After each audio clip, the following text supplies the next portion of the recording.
Our world has faced no greater threat than it does today. But you can't fight this war on your own, Mr. Porter.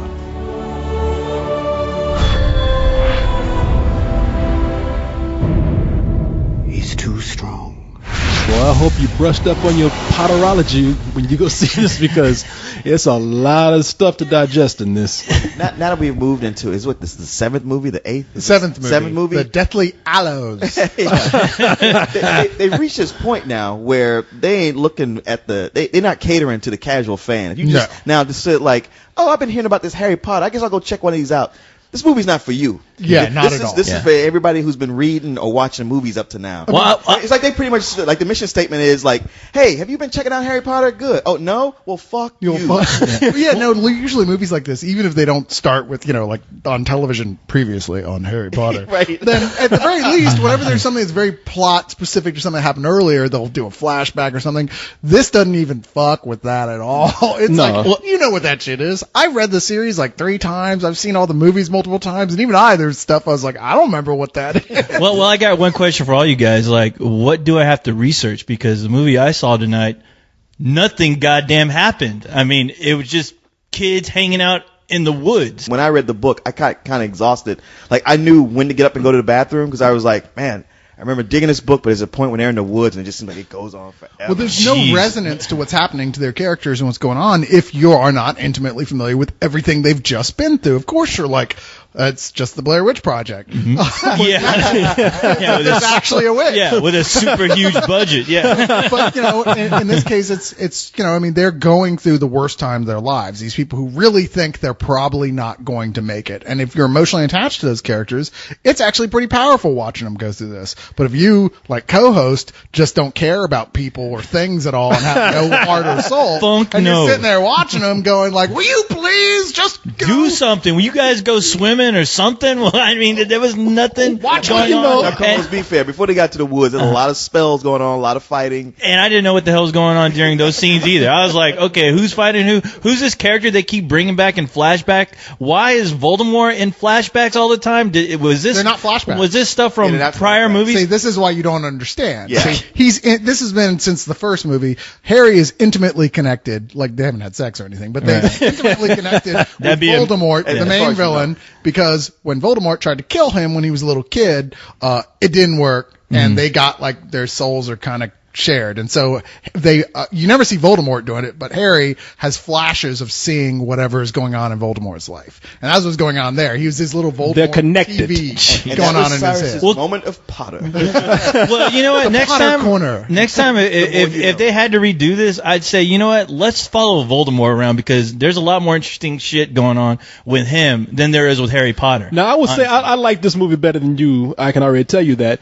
But you do you do have a point. There's a moment where look, if you ever thought hanging around Harry Potter and his friends was exciting, go on a camping trip with them, and you're going to see how dull that's going to be. You're going to sit around with them around the fire and be like, y'all are magic. Don't y'all do more shit than this? Well, Corey, clearly you've never been camping, because just regular camping is super boring. They have the ability to teleport, yet they keep teleporting into the goddamn woods. They are trying to stay hidden from the people who want to kill them. Yeah, did you miss that whole Well, why don't they go to a titty bar or something? Who's going to expect 16-year-olds hanging out at a titty bar? Come on. Well, really? These are like the forces of evil. They're probably just hanging out at the titty bar themselves. The forces of evil are already at the titty bar. Yeah, they're probably dancing at the titty bar.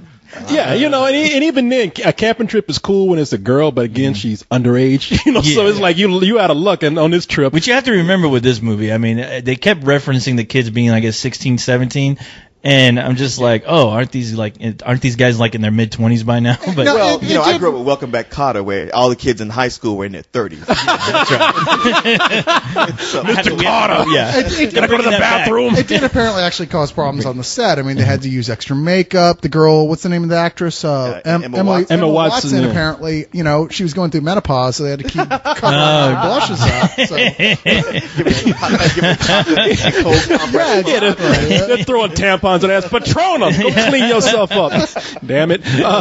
Menopause. That's when they stop. Has no one explained this to you, Coy? I don't get that deep when it comes to that stuff. That was a Harry Potter spell. Menopause. Apparently the vagina is still magical to me. I don't know how that works. So you have Voldemort, who's a little more powerful now, and they've taken over the Ministry of Magic, the dark powers. Whereas before, like between the wizards and the regular people, Muggles, us people with no magic, they always kind of kept the separation. But now that Voldemort has come back into power, he's like, fuck the separation. We're pretty much going to take over. We're gonna get rid of everybody who's a half blood or don't have magic. And a half blood is somebody who's half human and half wizard or magic, whatever. And the first step is to get rid of all the wizards who might oppose him, all the good wizards, and especially that goddamn Harry Potter who he can't fucking stand. Well, it's not just that. He can't become all powerful without killing Harry Potter because part of his existence is tied into Harry. The prophecy, as it were, says that one of them has to die. Yeah, you can't be king until you get rid of him. Yeah, exactly. Or, the world can't be free until Harry gets rid of him. Whatever. Somebody's got to get rid of somebody. The big thing, so Harry's like the magical cock blocker then. I suppose.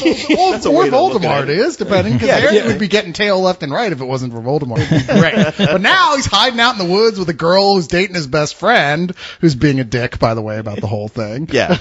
I will never understand that relationship in the movie because they never really made a good line to really just say these two are together. It's always did in the last movie. Did they? Well, I must have. I mean, fooled me. Honestly, there's a lot of hinting, but they bring it across slowly to where you're like, oh, I think they like each other. But here's the main thing: is that in the last movie was the beginning of the final coup. Yeah, it's where all Voldemort said, his plan worked. He took out Dumbledore.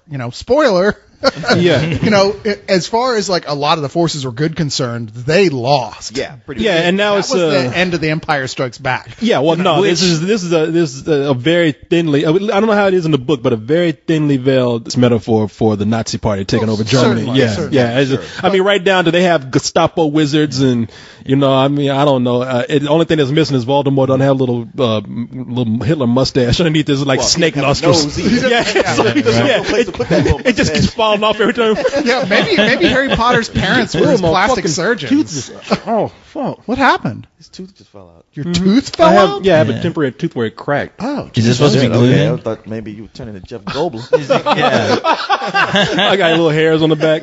But, so he's like pretty much, we got one thing left to do, Voldemort, which is kill Harry Potter. But Harry and the gang have a very long shot of a plan, which was Dumbledore set in motion, which is that it turns out Voldemort has separated pieces of his soul and incorporated them into items called Horcruxes and hidden them all over the land, of which they officially know where two of them are and have no idea how to destroy the second one. I mean, that is the part where, if you aren't paying attention, you get completely lost. Yeah. But the thing with the Horcruxes is, last movie, Dumbledore's telling Harry, you got to find these things and destroy them, because even if you kill him, he can use one of those to come back. Yeah. And they got to destroy him, which is not even easy. Pretty much everyone they know is either imprisoned or dead, and they are literally on their own. The three main characters, teleporting for you co-hosts, so I don't confuse you. I was about to say, magical terms. Did you mind just telling me what's going on again? Because I was too busy taking a shit while you were talking about it. Well, I mean, you're right. No matter how much we explain it, at this point in this juncture, either you know what's happening or you don't. I mean, it's a ballsy thing to take a book and try to not cater to new people when you make an expensive movie, because you want to reach as many people as possible, but you just go you know what? Just going to respect this story, respect the people who are into it, and just keep going. It was so much time between this movie and the last movie that I forgot a lot of details, and a lot of it has to do also with just the way this movie is paced. I know they're trying to stick close to the book and the pacing of leave as much detail as they can in this story so that it can be faithful for the fans and be a true adaptation, or as much as they can for a movie. But the pacing works for this movie because it feels genuine. Yeah. I was telling you earlier that, we were talking about, man, this feels like kind of like an art film in a way. And I was saying, well, it does. And I think it's just, and maybe not even that. It feels like somebody who has made a blockbuster movie who has not tried to cheapen it with blockbuster things. Yeah. A lot of blockbuster things that you expect are a lot of wisecracks and roller coaster action. just because they want everybody to get all pumped up. But this doesn't have that. It's a very serious in tone. It's intense most of the time. It's scary. It's on the edge. It's really character based. Yeah, like when things pop out, you feel a genuine sense of danger throughout the movie. And the humor is few and far between. It is funny, but it's more like you're just a chance to relax and just like... Yeah, the tiniest little thing that breaks a tension is funnier than it actually is because it's so thick, that tension. Can I interject here? If something's not broken, don't try to fucking fix it, because with this movie, I was literally bored to tears. I mean, I was really trying to get some sense of a dread as far as what's going on, but I guess the last movie left me kind of disappointed because I didn't feel like there was a big finale to that last film. If Dumbledore and his whole team lost, I really didn't get a sense of that. I really didn't feel like there was a big loss. I didn't have that Empire Strikes Back feeling. No, I was awake. I was awake, so and I know what happens at the end of that. No, I know, but at the same time when I walked out, well, a lot of the fans, at least the people who were loyal to that book, told me that that movie would have been a lot better if they would have stuck to what happened in the book, which there was a huge battle involving the school, and they really didn't show that. And I felt, because it felt like something was missing. It felt like something was cut out of the movie for some reason. And diving into this one, I really just didn't get the sense that everyone was all that concerned. Sure, they'd have some scenes where it's like, okay, we got to get Harry out of here, but then they'd go to a wedding scene where I'm like, maybe that's in the book, but you know what? In this movie, it's not working. It doesn't make any sense to me why they're stuck at a place in an open field, open to the world. It just made no real logical sense to me why they're doing this. And they're being hunted down. The motivation behind the whole thing just didn't make any goddamn sense. You're not wrong about that scene, and it's been a while since I've read the book, but sure. I think they establish early on that area has magical protection. Yeah, they did. And that there is, in fact, they talk about this briefly in the movie, there is a spy. There is someone among the good guys' number who is fucking with shit. Mm-hmm. And that person, and they don't explain it in the movie, basically defused their protections. So in the middle of the wedding, they're able to be attacked. Well, if they just said, let's just have a wedding and not worry about it. Evil won't attack now. Well, you know what, Cyrus? They should have had you at the corner of the screen telling me that, because without knowing that, I'm just like, this is ridiculous. Well, it's stupid. Stupid logic. I thought it was a screw up too, but I'm like remembering as best as I could from the book. Well, a lot of things happen with this. It's a quiet drama set in the midst of a special effects film, a big budget spectacle special effects movie. Which I didn't think. I thought they failed with that. I didn't. Well, the thing is that it works. Again, what I was saying, where it kind of works for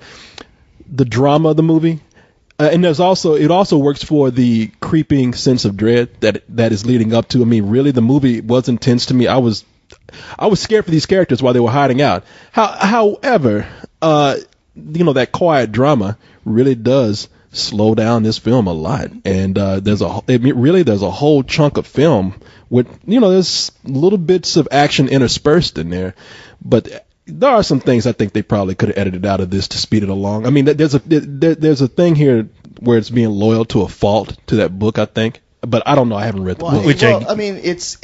I don't know. It's hard to say. Loyal to a fault. I remember in the book that feeling that you're talking about. It was even worse. They actually did tighten it up and move it along. But you're supposed to get that feeling like where they're waiting, they're trying to figure things out, and they're just starting to get frustrated. And you get frustrated too. You're like, guys, figure it out. And it's almost like they would look at you, go like, hey, we're trying, goddammit, get off our backs. Well, the thing is, it's the last book, and for me, this is like the last. This is going to be the last part of the series, and I guess I just wanted to be wowed. I wanted to feel like part of the story is moving along, like it was really building up to something, but I felt like I was watching like a boring prequel to the grand finale that I wanted to see. Like Hermione, all she's doing in this movie is crying every once in a while.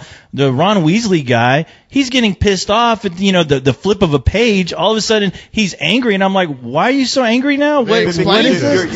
You're missing pieces. Through every part of your review, it's like, wow, there's big chunks of this that you just either weren't catching or weren't paying attention. No, I was paying attention, but the motivations just didn't. You didn't see what I thought they were going. Why they were having those emotional. I thought they were going a little too fast with it, and just the way, I guess the way they delivered it. No, there's a reason. They even explain explain why everybody's so emotional, pretty why thoroughly. this keeps happening. Yeah, it's because they're carrying around the Horcrux. Well, if they're, I mean, you know what? I honestly thought Frodo with the ring. Yeah, exactly. Like well, you know what? That though, I got a sense that I understood their motivations of why they were acting. This, it just seemed like the director's like, okay, you're supposed to be upset now. You're supposed to be upset at Harry.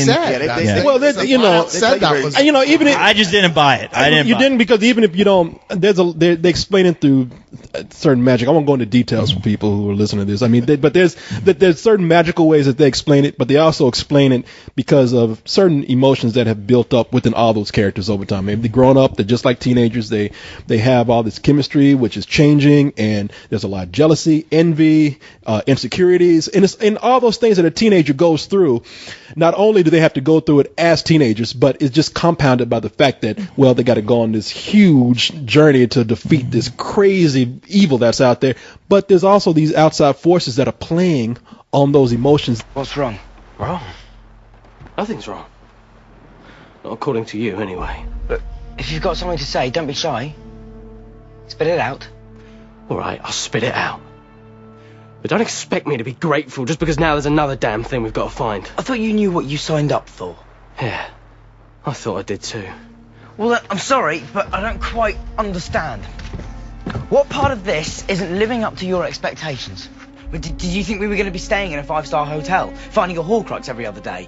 You thought you'd be back with your mum by Christmas? I just thought, after all this time, we would have actually achieved something. I thought you knew what you were doing. I thought Dumbledore would have told you something worthwhile. I thought you had a plan. I told you everything Dumbledore told me. And in case you haven't noticed, we have found a Horcrux already. Yeah, and we're about as close to getting rid of it as we are to finding the rest of them, aren't we? Please take the Horcrux. You wouldn't be saying any of this if you hadn't been wearing it all day. Do you know why I listen to that radio every night, dear? To make sure I don't hear Ginny's name. Or Fred. Or George. Or Mum. What, you think I'm not listening too? You think I don't know how this feels? Oh, you don't know how it feels! Your parents are dead! You have no family! Stop! Stop! Fine, let go! Go then! These movies are a metaphor for a lot of things, in addition to the Nazi Party, apparently, but also just teenage angst also, and growing up and having to deal with the responsibilities that you never had to deal with before, and also these turning 40 like the characters are. But man, one thing I can tell you that I agree with you on, maybe not to the extent that you feel so strongly about, but this director David Yates, I did feel like in the last movie.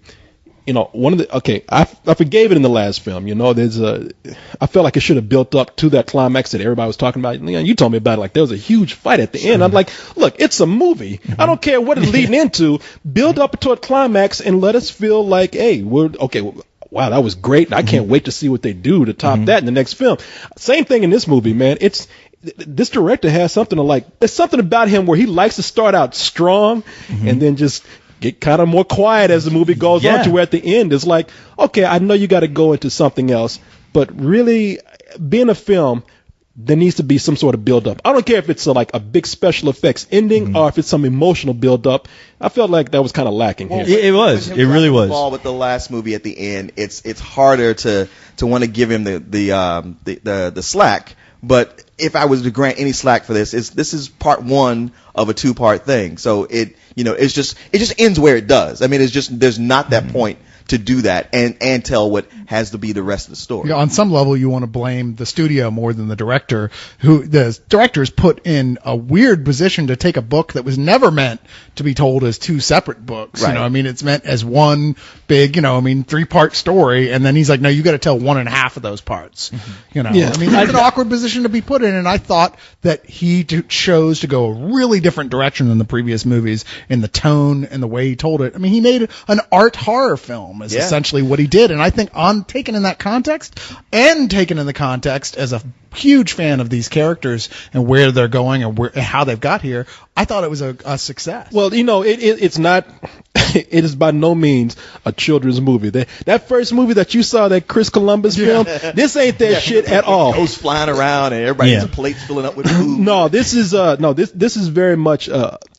There's the magic, there are the creatures, there's all the ghosts and everything that you're afraid of, but it's just the people in this movie are scary. I mean, they set up right from the very beginning. What's the dark school called? It's The dark. The dark arts. Slytherin. Yeah. Oh. A lot of those people in the dark arts have taken over. There's just this feeling kind of almost hopelessness through the film. Yeah, absolutely. That's the point. It's supposed to be that level of bleakness where there doesn't feel like there's any way out. Like if there's a window open, it's way far away. And it's very suspenseful. I mean, there's a moment in this movie where they have to infiltrate everybody that they are supposed to be running from, and when they're doing that, you see one of the characters sweating, and I noticed, like, man, I'm kind of sweating with them right now. I really feel nervous for these people, and that's where the movie works. I wish there could have been more progress in that area, but like, the parts of the movie that work very well. Yeah. And I can't fault a guy for being faithful to the source material in as much as just there's such an expectation to do that. Yeah. And there's the having that climactic ending here right in the middle of this story. It's going to throw everything else off that has to be in there. You just couldn't get around it. But the intensity that was all through it, I absolutely loved that. I mean, I'm like, yeah, this is a movie I want to watch again and get that feeling. It's not for kids anymore. And I also found it interesting, like the bad guys have taken over. But even like when you see the bad guys camp, even being a bad guy on the winning side is not that good. Yeah. Because your boss sucks. Daniel Radcliffe, Rupert Grint, Emma Watson. I'm glad that they've kept these kids for the whole series so that not only could we see them grow up as these characters, but also grow up to be better and better actors. A lot of people were early on doubting, like, well, when these kids grow up, we're going to see how cute they are, if they can keep if they can continue to act as adults, and they do. Yeah, I mean, they actually they've been very lucky that the actors have gotten better and the characters have grown up. They've I don't want to say evolved, but they've gotten more complex as they've gone along. I mean, my criticisms of the movie are just, they're so slight I didn't even mention them. And to me, it's a full price movie. Yeah. No, I'm right there with you, although I will say it's a low full price only because, and I don't think it's really the fault of anyone except the studio, once again, of trying awkwardly to split this up into two films when maybe it shouldn't happen that way. Maybe they just should have said, screw it, we're going to make a 3 hour and 15-minute film. I'm going to go a little full price because it does, what they were trying to do does appeal to my sensibilities. The whole thing of treating this seriously, having the drama work in it. The only thing I can say that doesn't really work is, like I said, the pacing of it and how that movie just really starts strong and just kind of really does whimper out near the end. But, we have another movie to go, and I'm going to let it go because of that. And enjoy some of the people that showed up in the film. Was Bill Nye in the last movie? No. Yeah, you have some people who show up again. Bill Nye, I love all the characters that they have who are assembling for a big battle. They really do, grab every British actor for these things. They do, yeah. But they grab all the good ones, so that's cool. Yeah, Rhys Ifans in it. Rhys Ifans, who I love. Still no Eddie Izzard, though? What the hell? Oh. Yeah, I know. He would be perfect. We got one more movie. Cross-dressing wizard? Well, we got one more movie to go. We'll see. I really did enjoy this movie. It really is nice to see true, sincere filmmaking go for a movie with this kind of budget. I like the things they passed up on doing. The trying to pander to a broader audience. I appreciate that. Most movies wouldn't do that. Wow. Well, I'm truly baffled. I don't know if somebody put a spell on you guys after me watching this film, just really thinking that you guys would honestly really enjoy it as much as you did, which, I mean, if you did, that's great. I mean, obviously there's a couple of you here who are familiar with that book, but me as an outsider looking in, there was nothing at all that appealing to me. If they want to turn it into an art film, that's great, but that's not what I'm coming to see. I don't want to see a art film, Harry Potter film. I want to be reintroduced into the world of magic. I want you to wow me. I want you to take me on a goddamn adventure. We're taking to see Carrot Top. But I'm watch Percy Jackson. I'm kidding. You know what? Percy Jackson is a masterpiece compared to this film. And and that's not saying the line they quote. And that's not saying much. And I'm not proud of saying that because I was really pumped up to see this movie, and honestly, it just let me down. So, I mean, the parts that were supposed to be intriguing and exciting, they were, but there were so far and few between that it just didn't help this movie for me. So I'm giving it a straight up rental. I tell you one thing I did not understand in this. This is the one that starts out really pretty much in the Muggle world, which is us. I'm a Muggle row, if you excuse me. But they start Muggle, right, please. Muggle, please. But they start right out like battling in the middle of London, the city, and I'm just wondering, are people do they not know that this stuff is happening? It's reached that point where before it was, you had a whole ministry that was dedicated to like not letting regular people know what happened. The new power, Voldemort, he don't give a shit. Yeah. He's planning on killing all the Muggles anyway. Voldemort don't care if you said, reading the paper and taking a shit. He's like, anything goes. Get out the way. I don't want to be a bowl of sour assholes here, but is there any other kind of assholes? Not really, no.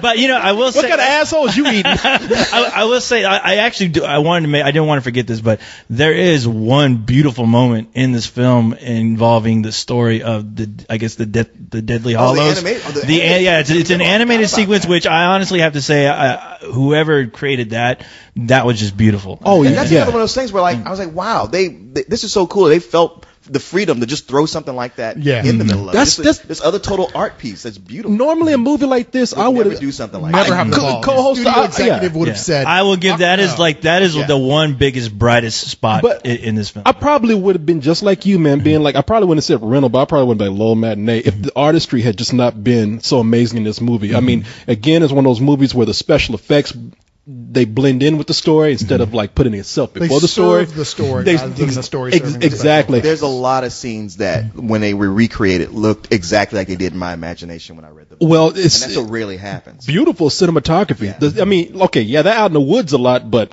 they really made it look nice sometimes when they were out there. Well, and that they would go to all these different locations and actually go to all these different locations, because most movies now are just like, set up a soundstage and green screen it all. And when they go to locations, it feels real, and I dug that. But saying that, once again, beautiful scenery doesn't make a great movie. I don't think I you understand that, Leon? I think it's a bit. I think it can be a very helpful part of it, and I think you actually left the theater several times, either mentally or otherwise. Were you on the internet in your head? Is that what I was going? Because you're saying stuff that never happened. Look, I think you got that goddamn amulet, whatever the fuck that thing is, that makes you change who you really are.